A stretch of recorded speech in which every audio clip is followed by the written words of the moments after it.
আসসালামু আলাইকুম। আমরা আজকে ভোর ৬টায় সিরাজগঞ্জ এক্সপ্রেসে সিরাজগঞ্জ থেকে ঢাকার উদ্দেশ্যে রওনা করেছি।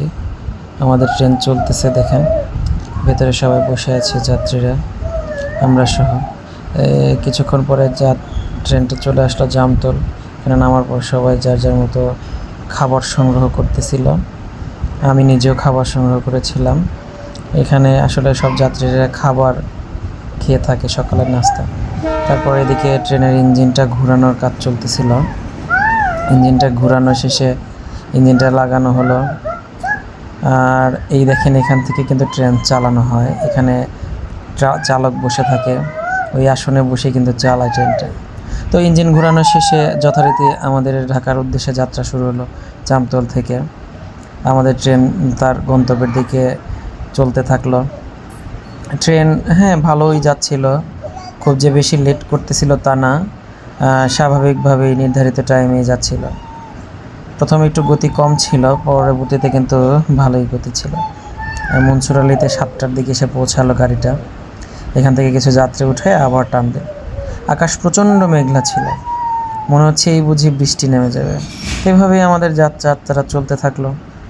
তো আমরা এভাবে চলতে চলতে আমরা যমুনা সেতুতে, যে নতুন রেল সেতু হয়েছে সেটাতে এসে পৌঁছালাম। যমুনা রেল সেতু ক্রসিং করতেছিলাম আমরা, তখন অনেক মেঘ ছিল আকাশে।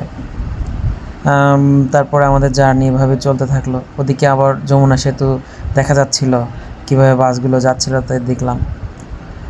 চলতে চলতে আমাদের গাড়ি টাঙ্গাইল পৌঁছালো নির্ধারিত টাইমেই।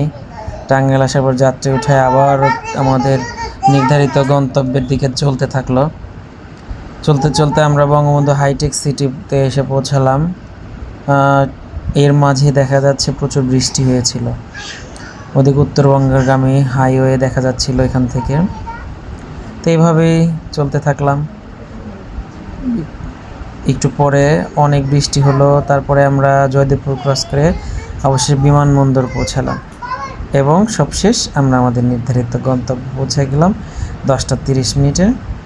জার্নিটা ভালোই ছিল, খারাপ না, বেশ রোমাঞ্চকর ছিল, ভালোই। ঠিক আছে বন্ধুরা, ভালো থাকবেন। ভালো লাগলে লাইক, কমেন্ট, শেয়ার করে দিন। আল্লাহ হাফেজ।